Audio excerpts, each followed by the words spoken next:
नमस्कार, VK news देख रहे हैं आप और मैं हूं आपके साथ मयंक। इजराइल और हमास के बीच जंग अपने चरम पर है।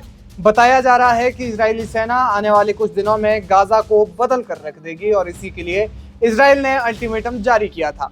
इजराइल पूरी तरह से हमास का खात्मा चाहता है। हालांकि अब तक हुए विनाश के बाद फिलिस्तीन के राष्ट्रपति महमूद अब्बास ने यूएन में युद्ध रुकवाने की अपील की थी, लेकिन हालातों से लगता नहीं है कि अब युद्ध विराम होगा, क्योंकि इजराइल के पास ये समय मिडिल ईस्ट में खुद को साबित करने का है और एक मजबूत शक्ति के रूप में खुद को प्रदर्शित करने का है।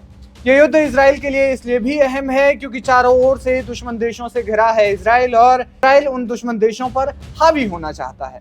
इजराइल इस युद्ध में कई मोर्चों पर लड़ रहा है और इसीलिए इस जंग में इजराइल का साथ देने के लिए कई देश सामने आए हैं। अमेरिका ने इजराइल को हथियार मुहैया करवाए तो वहीं ब्रिटेन अपनी सेना की एक टुकड़ी को भेजने की तैयारी कर रहा है। अब इसी के बीच भारतीय सुरक्षा बलों के कई जवान इजराइल पहुंच गए हैं। जी हां, भारतीय सुरक्षा बलों के सैकड़ों जवान इजराइल पहुंच गए हैं और वे इजराइल लेबनान के बीच दक्षिणी सीमा पर बढ़ रहे तनाव को कम करने की कोशिश कर रहे हैं। वे वहां पर तैनात हैं।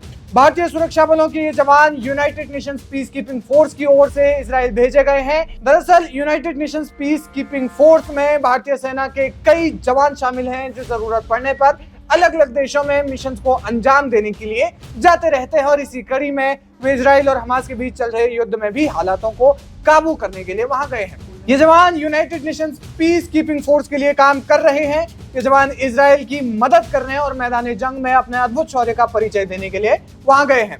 आपको बता दें कि इजराइल ने समंदर के जरिए हमास की घेराबंदी भी शुरू कर दी है, लिहाजा अमेरिका के 2 विमान वाहक जंगी पोत भूमध्य सागर में इजराइल की मदद के लिए पहुंच गए हैं। अमेरिका के जंगी जहाजों को भी मौके पर तैनात कर दिया गया है। बताया जा रहा है कि गाजा में इस वक्त कोई भी जगह सुरक्षित नहीं बची है। पूरा गाजा एक युद्ध क्षेत्र बन गया है। ऐसे में गाजा के लोगों के लिए वहां बहुत दिक्कतें हैं। घायलों को अस्पताल नहीं ले जाया जा सकता क्योंकि अस्पतालों की ओर जाने वाली सड़कें पूरी तरह से क्षतिग्रस्त हो गई हैं।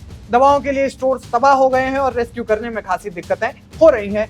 वहीं गुजरता हुआ दिन हमास के अंत की दास्तान लिखने की तैयारी कर रहा है, क्योंकि इजराइल तो इस वक्त पीछे हटने से रहा, खासकर उस समय में जब उसे विश्व की तमाम बड़ी महाशक्तियों का साथ मिल रहा हो। इजराइल ने सोच लिया है कि वो गाजा से हमास का अंत करके ही रहेगा। ऐसे में United Nations peace keeping force की टुकड़ी को वहां भेजा जाना बेहद कारगर साबित होगा, जिसमें भारतीय सुरक्षा बलों के भी कई जवान मौजूद हैं। फिलहाल क्या कहेंगे इस खबर पर आप हमें कमेंट बॉक्स में जरूर बताएं। वीके न्यूज, राष्ट्र के नाम।